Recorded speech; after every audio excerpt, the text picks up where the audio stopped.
pamamagitan po ng kanilang Executive Director, si Ginoong Alex Yage. Sir Alex, kamusta na po kayo? Si Xander Pito at si Angel. Good morning, Sir Alex. Magandang umaga, Sander. Magandang umaga, Angel. Okay naman ako at maraming salamat sa pagkakataon magpaliwanag. Opo.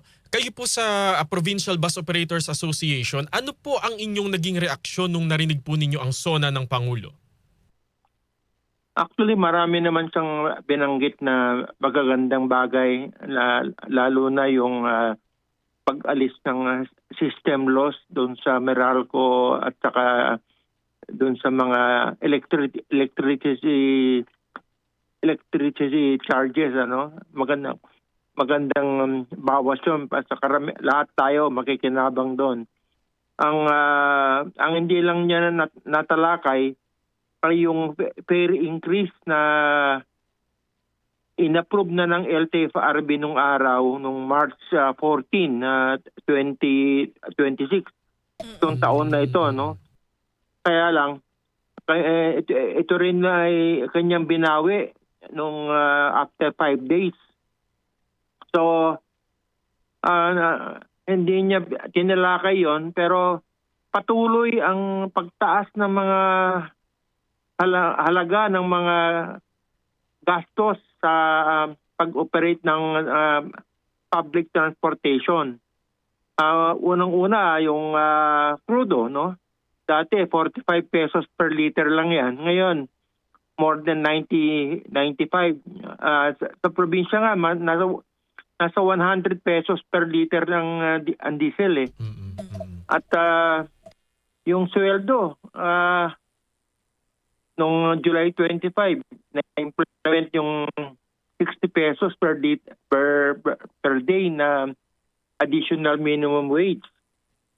Yung July 1, nagtaas ng toll fee sa SLEX. At meron na namang increase ng toll fee dito sa NLEX ngayong third quarter of the year.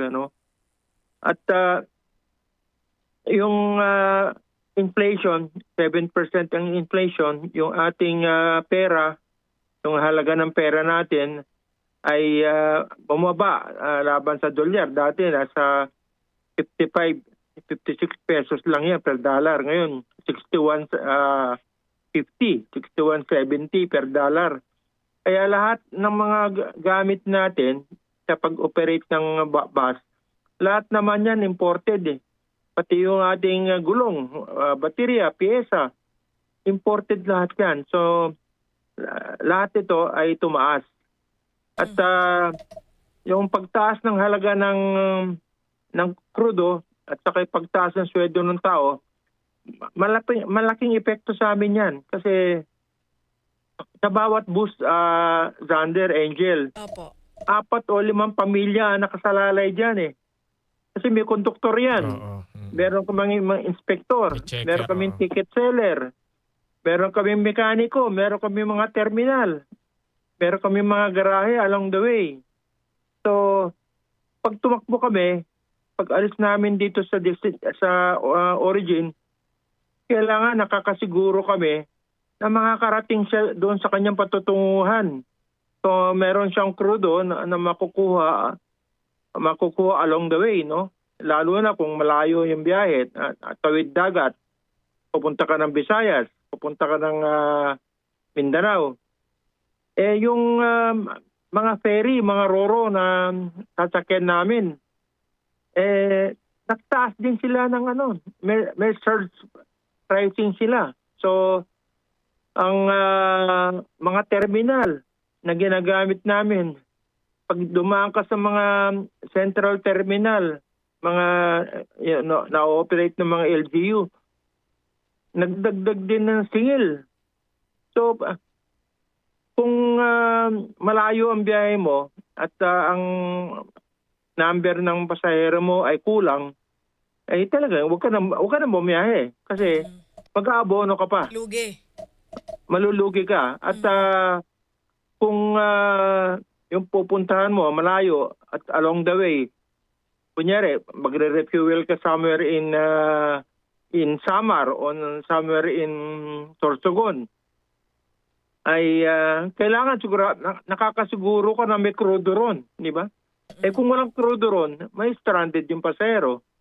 At kung hindi sapat yung revenue ng bus, pagkatapos ng biyahe, wala kang pambayad sa sweldo ng tao. Kulang na kulang. So, actually, Xander, Angel, salamat sa pagkakataon. Pero makikita mo to sa inaanyayahan ko yung mga taga DOTR at LTFRB. Tingnan nila yung mga terminal ng bus. Kung gaano karami ang nakaparadang bus doon. Ay, hindi na ginagamit. Hindi bumabiyahe. Hindi bumabiyahe. Kasi pag bumiyahe kami, malulugi ka lang. Kulang ang revenue. Kasi marami ring mga paaralan na study from home na lang. 2 araw, 3 araw lang ang face-to-face na classes. Maraming kumpanya rin ng work from home. Tapos dito lang sa Metro Manila, LGU dito 4-day work week lang sila. 4 araw lang katrabaho. So ibig sabihin yan, nabawasan yung mga bumibiyaheng ng pampublikong sasakyan. At nabawasan na, mahal pa yung mga gastusin, mahal pa yung krudo, mahal ang sweldo ng tao. Yung terminal namin, binabayaran namin, terminal fee, toll fee. Pagkatapos ang pamasahe mo, binawi ng pamahalaan. So, pag makikita mo yan sa mga garahe ng mga provincial bus, ang napakaraming bus na nakaparada. Kasi pag binyahe mo, malulugi ka lang. Wala kang mag-aabono ka. At ang isa pang problema nito, kung may utang ka, dahil bumili ka ng bus, gusto mong sumunod sa modernization program, ay hindi mo mababayaran yung amortization. Baon ka pa sa utang. Mababaon ko sa utang.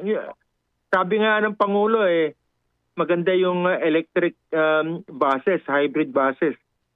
Pero kailangan bumili ka noon Kailangan umutang ka sa bangko.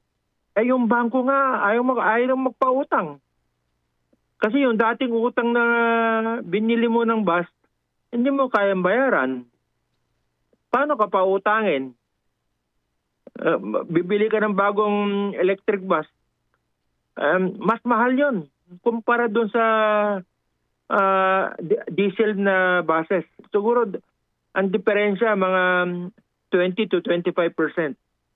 Tapos pagka nag-operate ka ba nun, kailangan mo ng specialized na electrical infrastructure na para sa charging system. Hindi naman yan pag mag-a-apply ka sa Meralco o sa electrical cooperative, lalo na sa probinsya, hindi 24 hours minsan ang kuryente. Oo. Tsaka Sir Alex, yung mga infrastruktura, charging stations, hindi rin naman marami ito. Tama yun, Xander. Hindi lang yung marami. Pero baka pagdating mo doon sa isang bayan doon sa probinsya, brown out ka.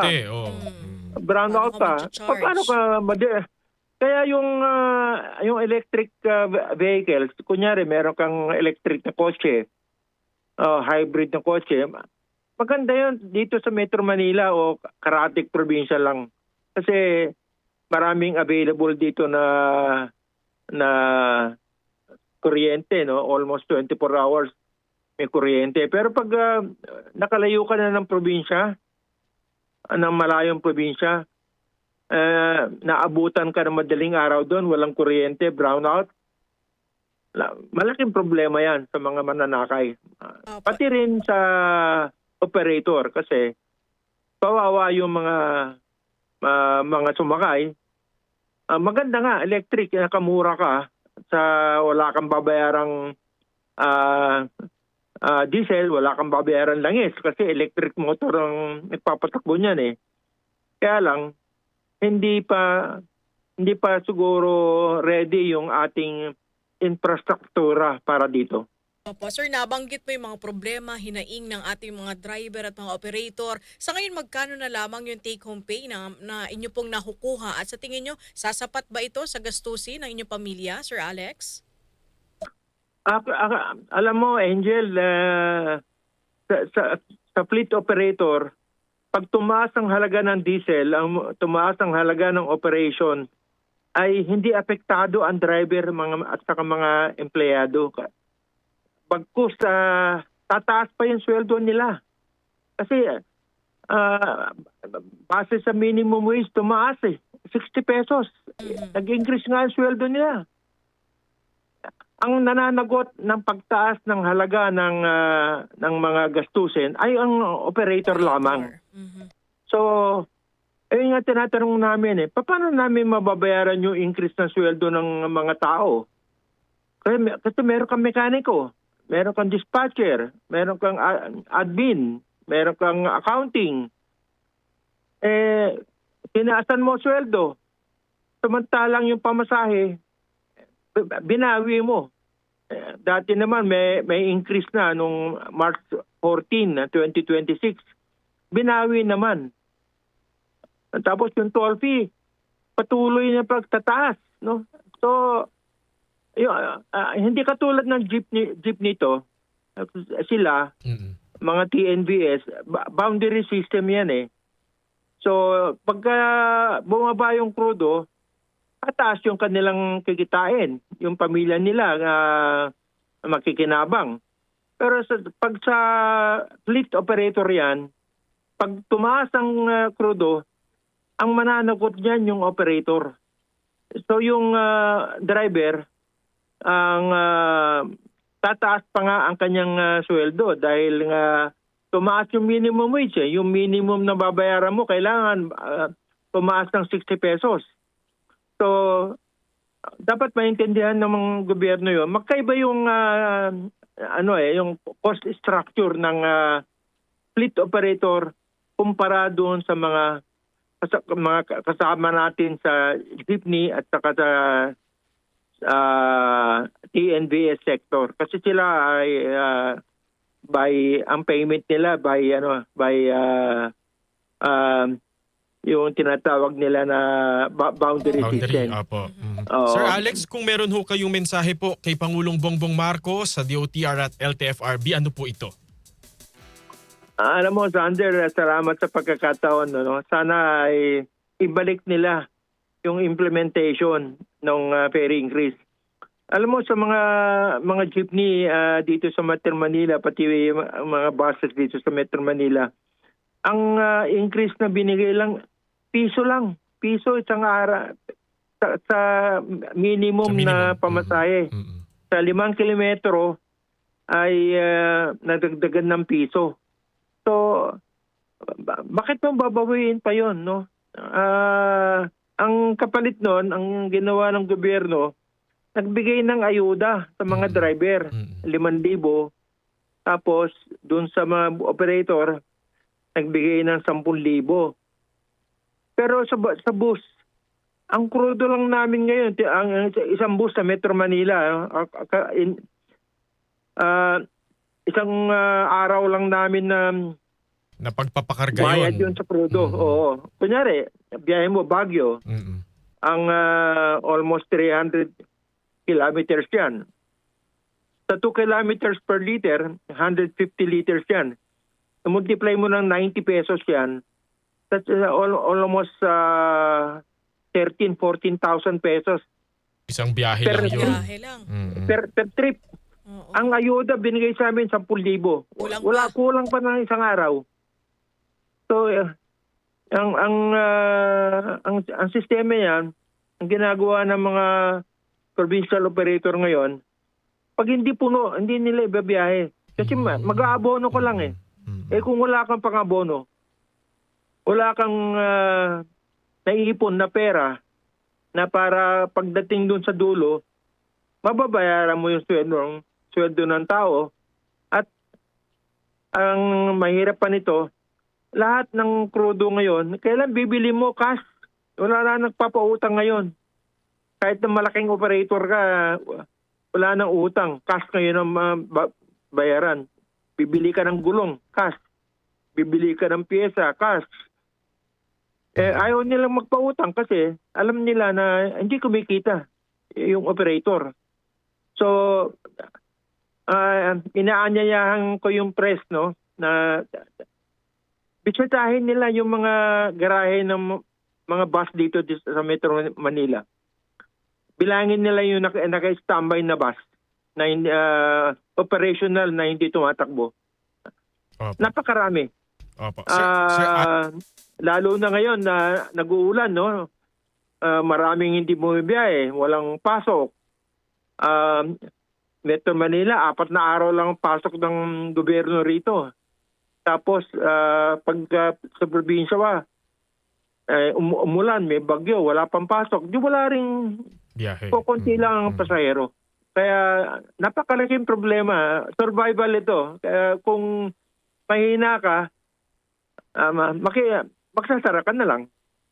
Opo. Sir Alex, maraming salamat po sa inyong panahon at sa pagkakataong ipinagkaloob niyo po sa DZXL News. Ingat po palagi, Sir Alex. Yeah, actually, Thunder, yung pakiusap ko sana, Angel, Sige. Opo. may balik lang yung inaprubahan na pay increase. Yun lang ang pakiusap namin. Opo. Maraming salamat po sa pagkakataon, Sir Alex Yage, at sa PIBOA, maraming salamat po. Maraming salamat sa pagkakataon. Opo, ang Executive Director po ng nagkakaisang samahan ng mga nangangasiwa ng panlalawigang bus sa Pilipinas o Provincial Bus Operators Association of the Philippines, Executive Director Alex Yag.